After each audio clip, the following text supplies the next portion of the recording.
ஏற்கனவே தமிழ்நாட்டிலிருந்து இருக்கக்கூடியது அந்த களியக்காவலை வழியாக எல்லாருமே அங்க போகுதா. அந்த மாநிலத்துக்கு தேவையான மணல் எல்லாம் இங்கிருந்து தான் போகுது. ஏன் கல்லு கூட கருங்கல் கிரானைட்டுகள் எல்லாமே இங்கதான் போகுது. கடுமையான விதிகளை தளர்த்தி கொண்டது நீர்வளத்துறை அமைச்சராக இருக்கிற கட்சியினுடைய பொதுச் செயலாளர் அவர்.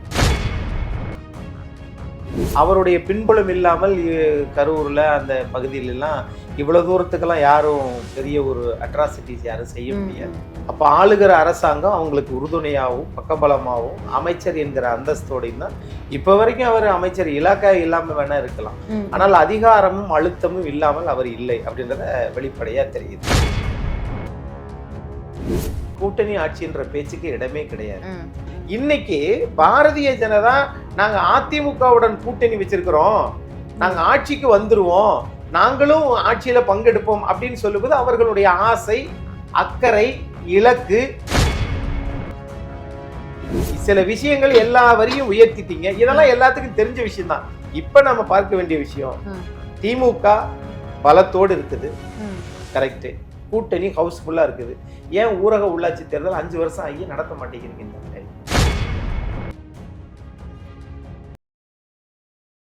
சென்னை சில்க்ஸின் ஆஹா ஓஹோ ஆடி சேல் 50% வரை தள்ளுபடி.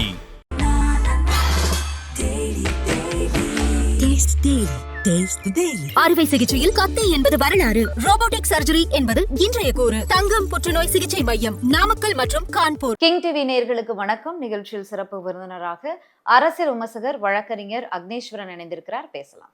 வணக்கம் சார், எப்படி இருக்கீங்க? நல்லா இருக்கேன். அதிமுக பொதுச் செயலாளர் எடப்பாடி பழனிசாமி அவர்கள் மக்களை காப்போம், தமிழகத்தை மீட்போம் அப்படின்னு சுற்றுப்பயணம் போயிட்டு இருக்காரு. அதுல பல்வேறு விஷயங்கள் பேசுறாரு. முதன்மையா இன்னைக்கு அவர் பேசியிருக்கக்கூடிய விஷயம், கரூர்ல இந்த வாங்கல் அப்படிங்கிற பகுதியில மணல் மாஃபியாக்களின் ஆட்டம் ரொம்ப அதிகரிச்சிருக்கு. செந்தில் பாலாஜி, அதாவது முன்னாள் அமைச்சர் செந்தில் பாலாஜியோடு நெருங்கிய தொடர்புடைய ஒரு நபர் அங்க கிட்டத்தட்ட 4-5 பேரை வெட்டி சாச்சிருக்காரு. அதுல ஒருத்தர் உயிர் போயிட்டார். மணிவாசகம் அப்படிங்கிற நபர் இறந்து போயிட்டார். இந்த மணல் கொள்ளைக்கு தீர்வே இல்லை. திமுக ஆட்சிக்கு வந்ததுக்கு அப்புறம் இந்த மணல் கொள்ளை, கனிம வள கொள்ளை இது எல்லாமே அதிகரிச்சிருக்குன்னு சொல்லி ஒரு ஸ்டேட்மெண்ட் கொடுத்திருக்காரு எடப்பாடி பழனிசாமி அவர்கள். இது என்ன சம்பவம்? கரூர் சம்பவத்தை எப்படி முன்னாள் அமைச்சரோட தொடர்பு படுத்தி பேசுறாரு? யார் அந்த வெங்கடேஷ் அப்படிங்கிற நபர்? ஆட்சிக்கு வர்றதுக்கு முன்னாடியே நான் வந்துட்டோம்மா, நம்ம ஆட்சி வந்துருச்சுன்னா நீங்கள்லாம் போய் உங்கள் 11 மணிக்கு மேலே அவங்க இது பண்ணிக்கலான்னு சொல்லி இதே இது முன்னாள் அமைச்சர் திரு செந்தில் பாலாஜி பேசியதை நம்ம பார்த்து பேசியதாக அன்றைக்கு பரப்பப்பட்டது. அதாவது பரவலா இந்த செய்தி ரொம்ப பேசப்பட்ட ஒரு செய்தி.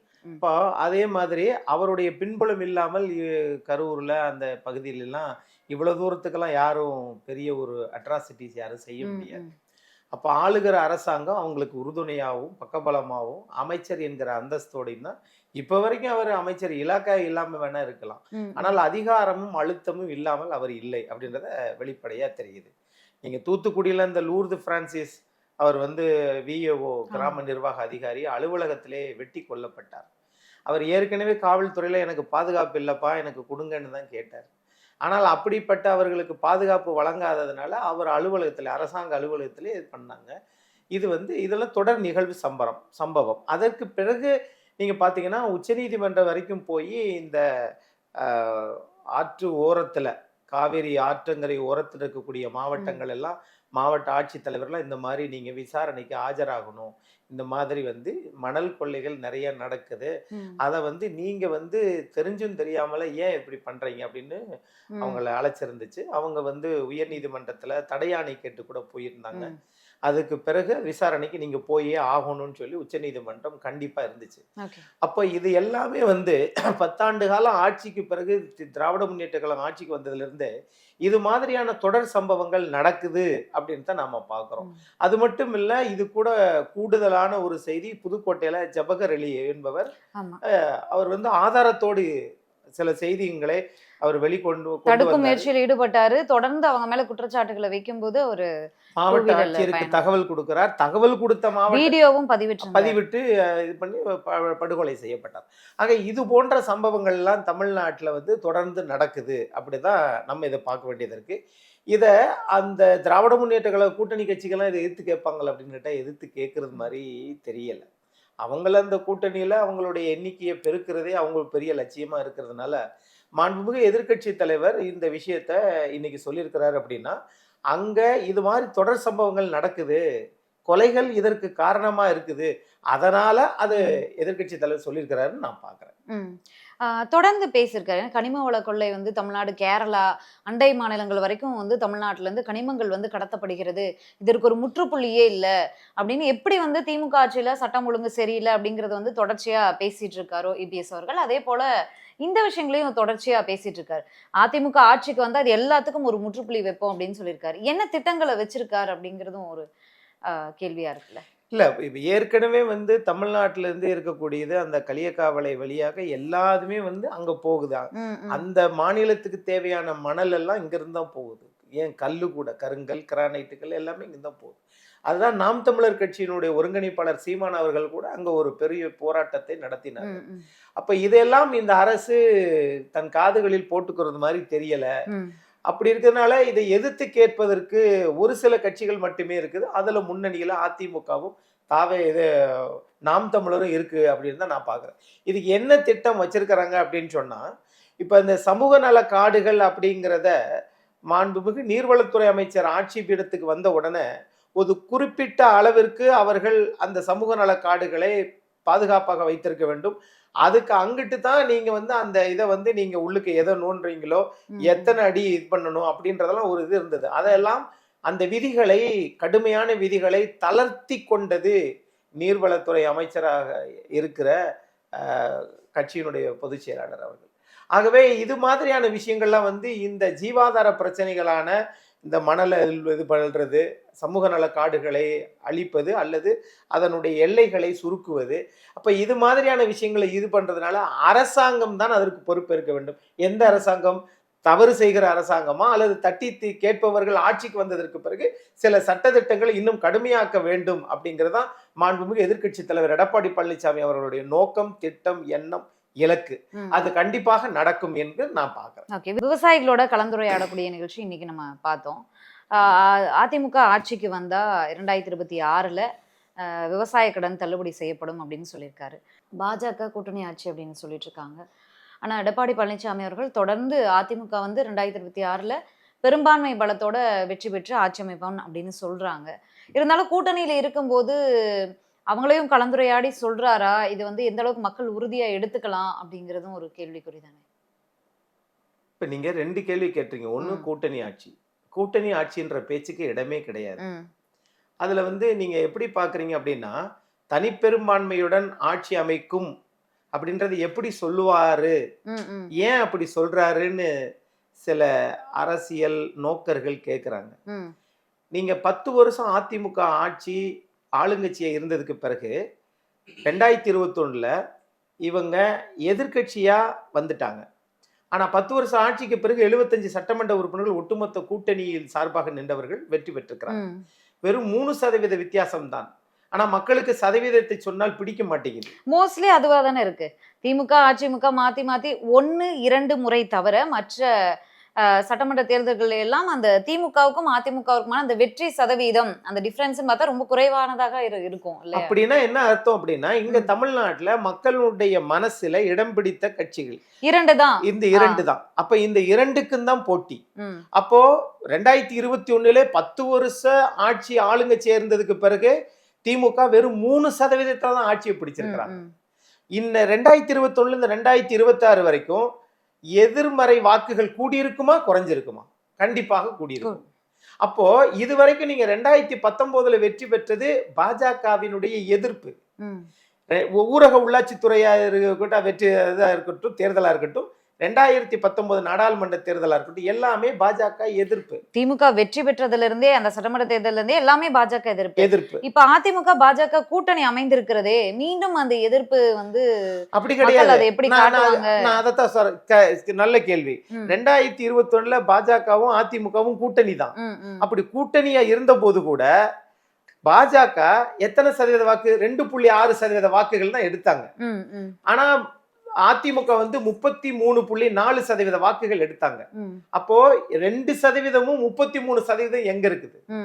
இன்னைக்கு பாரதிய ஜனதா நாங்க அதிமுகவுடன் கூட்டணி வச்சிருக்கிறோம், நாங்க ஆட்சிக்கு வந்துருவோம், நாங்களும் ஆட்சியில பங்கெடுப்போம் அப்படின்னு சொல்லும்போது அவர்களுடைய ஆசை, அக்கறை, இலக்கு, நாம் இந்தியா முழுவதும் ஆட்சி பீடத்துக்கு வந்துட்டோம், தமிழ்நாட்டில் வந்துடலாம் நினைக்கிறாங்க.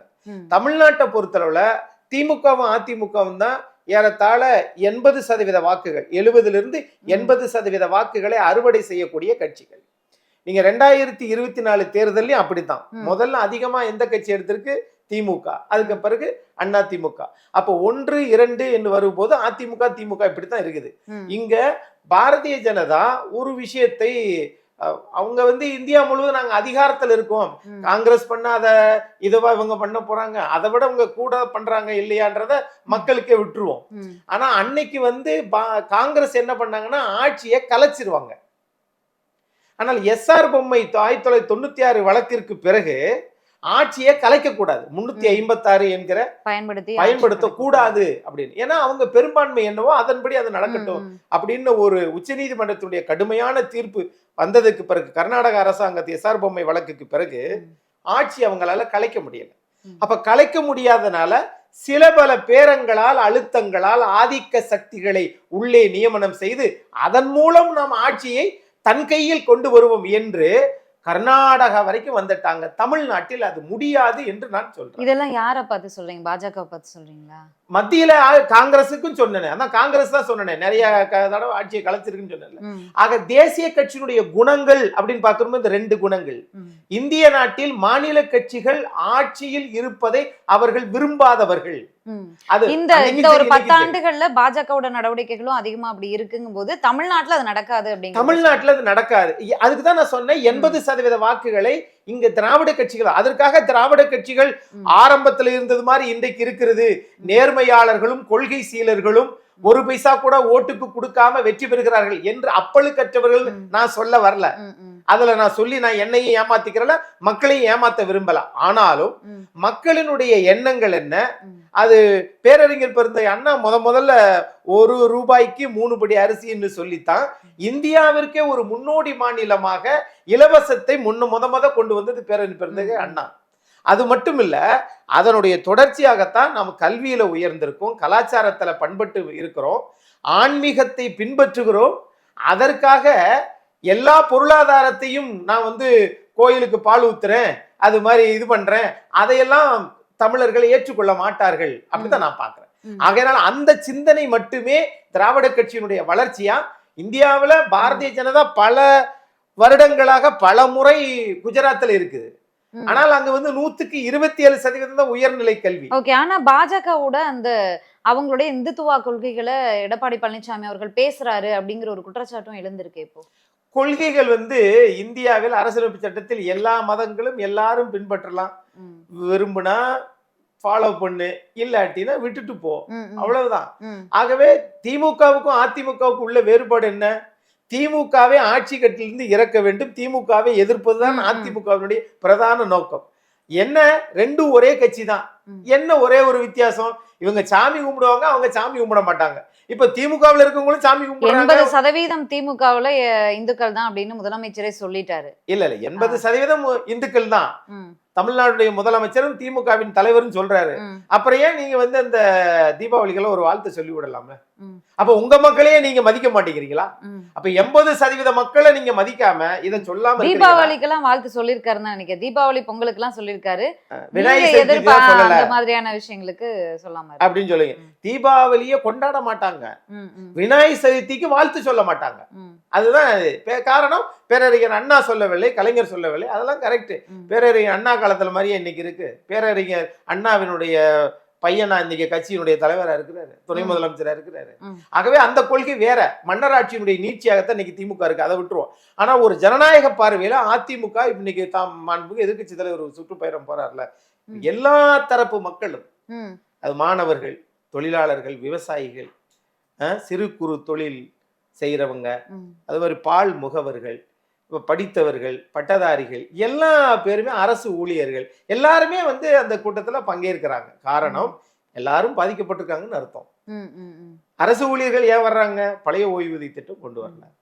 மாணவர்கள் ஏன் வர்றாங்க? நீட்டு விலக்கு வரல. விவசாயி ஏன் வரல? கடன் ரத்து பண்ணல.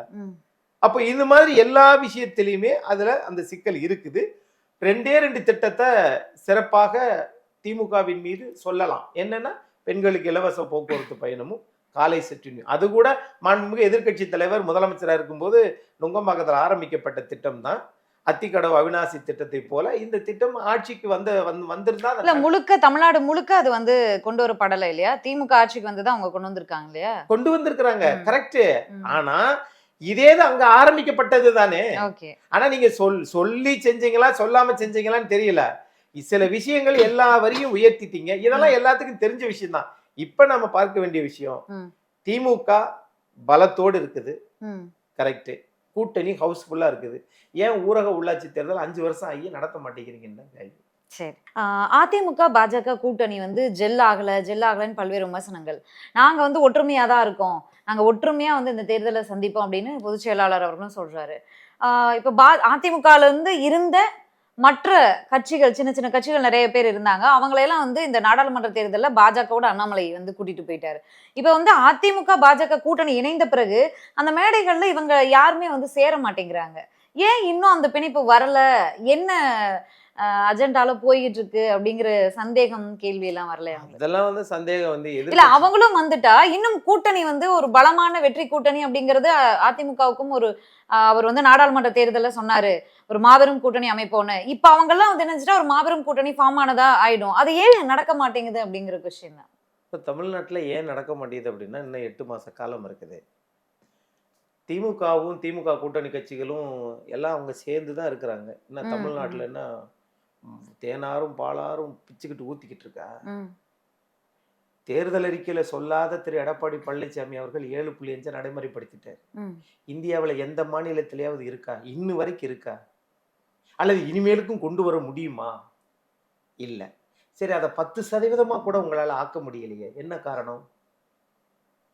அப்ப நாம வந்து நீட்டு விளக்குன்னு சொல்லிட்டோம். ஆனா 89 லட்சம் கையெழுத்துன்னு அடுத்த ஒரு பொய் சொன்னோம். இப்ப ஜனாதிபதி கிட்ட இருக்குது அப்படிங்கிறீங்க. அப்போ சாத்தியப்படாத விஷயத்தை பூரா நிறைய திமுக சொல்லிட்டாங்க. 128 பக்க தேர்தல் அறிக்கையை தயாரிச்சாங்க. இனிமேலுக்குலாம் அதை மேக்சிமம் ஒரு 5 பக்கம் 10 பக்கத்தோட முடிச்சுக்கிடுவாங்க. ஏன்னா அதனாலேயே இந்த ஆட்சி கவுள போகுது மீன்ஸ் ஆட்சி விட்டு விரட்ட போறாங்கன்னு அர்த்தம். இப்ப 2026 வரைக்கும் நீங்க 487ல தேர்தல் அறிக்கையில என்ன சொன்னீங்க? சொத்து வரியை உயர்த்த மாட்டோம். காரணம், கொரோனாவில் மக்கள் படாத கஷ்டப்பட்டுட்டாங்க. ஆனா நீங்க ஆட்சிக்கு வந்த பிறகு சொத்து வரியை உயர்த்தினீங்க, மின்சார கட்டணத்தை உயர்த்தினீங்க. அதை விடுங்க, நாங்க வந்தா இந்த யாரெல்லாம் இந்த மது போதையில் இருக்கிறாங்க, மது பிரியர்கள் பாருங்களேன், ஒரு மனுஷனை சாகடிக்கிறது கூட வார்த்தை போடுற நாடு இந்த நாடா மாறிட்டு. அப்போ மது பிரியர்கள் ஒரு நாளைக்கு 1,18 லட்சம் பேர் குடிக்கிறாங்க. ஒரு வருஷத்துக்கு 48,000 கோடி வருமானம் வருது. அதை மெல்ல மெல்ல குறைப்பேன்னு சொன்னவங்க குறைக்கல. ரெண்டாவது, அதுல ஒருவேளை அதிகமா குடிச்சிட்டாங்கன்னா மாவட்டந்தோறும் அவர்களை மறுவாழ்வு மையம் நாங்கள் ஏற்பாடு செய்வோம். எந்த மாவட்டத்திலாவது இந்த கிங்ஸ் 360 இருந்து கேட்கிறேன், மனசாட்சியை தொட்டு திராவிட முன்னேற்ற கழகத்தினுடைய 47 செய்தி தொடர்பாளர்களில் ஒருவராவது நாங்கள் எந்த மாவட்டத்தில் இதை நாங்கள் தொடங்கி வைத்தோம்னு ஒன்ன சொல்லுங்க. அதை கூட விட்டுருங்க. மாநில பேரிடர் மேலாண்மைக்கு நீங்க நிதி ஒதுக்குனீங்க. ஏறத்தாழ இது வரைக்கும் ஒவ்வொரு ஆண்டும் கடைசியாக ஒதுக்கப்பட்டது 50 கோடி, அதுக்கு முன்னாடி ஒரு 30 கோடி, அதுக்கு முன்னாடி ஒரு 20 கோடி, இப்படியெல்லாம் நீங்க ஒதுக்கிருக்கீங்கல்ல. ஒதுக்கியதுல எந்த மாவட்டத்துல நீங்க மாநில பேரிடர் மேலாண்மை ஆரம்பிச்சாங்கன்னா ஒரு மாவட்டத்துல ஆரம்பிக்கல. அப்புறம் காசு எங்க இதுக்கு ஒதுக்குனீங்க?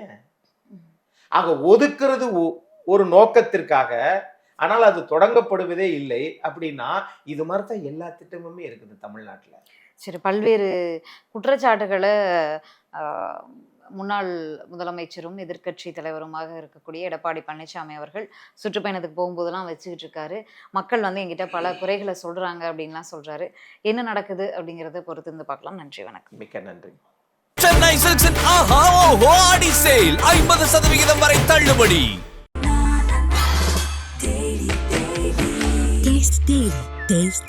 அறுவை சிகிச்சையில் கத்தை என்பது வரலாறு, ரோபோட்டிக் சர்ஜரி என்பது இன்றைய கூறு. தங்கம் புற்றுநோய் சிகிச்சை மையம், நாமக்கல் மற்றும் கான்பூர்.